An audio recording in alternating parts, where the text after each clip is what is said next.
राजस्थान की राजनीति में अनेक ऐसे भंवर आए जिसमें बहुत सारे प्यादे चल गए और बहुत सारे प्यादे गिर गए। यानी कुछ लोगों को मुख्यमंत्री बनने का मौका मिला, कुछ को नहीं मिला, कुछ केवल सपने देखते रह गए और कुछ उस कुर्सी तक पहुंच पाए। इन्हीं में से एक थे श्री हीरालाल देवपुरा। हीरालाल देवपुरा 23 फरवरी 1985 के दिन राजस्थान के मुख्यमंत्री के रूप में उन्होंने शपथ ली, लेकिन यह सपना केवल 16 दिन का था।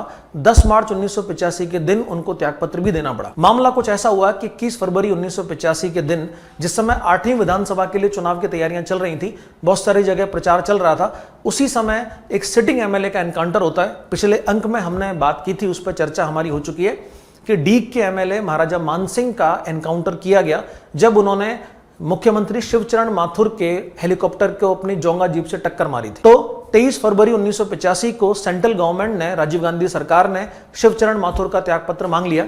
अब उनके त्यागपत्र के बाद में एक ऐसे व्यक्ति की खोज चल रही थी जो कि कांग्रेस एक मोहरे के तौर पर इस्तेमाल कर सके।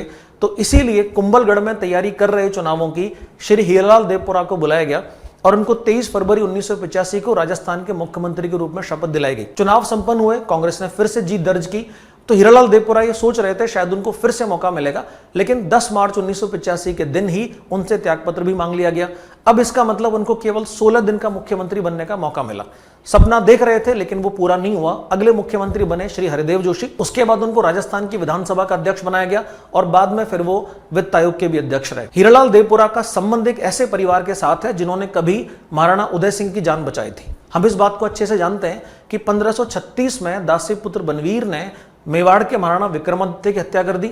उसके बाद वो जैसे ही महाराणा उदय सिंह को, जो 13-14 साल के बच्चे थे, उनको मारने के लिए आगे बढ़ा, तो पन्ना धाय एक मां ने अपना सर्वोच्च बलिदान देते हुए अपने पुत्र चंदन को वहां पर बनवीर के हाथों मरवा दिया और उदय सिंह को सुरक्षित वहां से बाहर निकाला।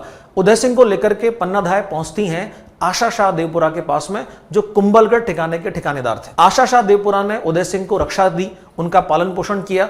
उसके बाद में फिर, क्योंकि एक उपकार था महाराणा परिवार के ऊपर देवपुरा परिवार का, वो हमेशा उपकार मानते भी रहे और हमेशा उनको अच्छे पद देते रहे।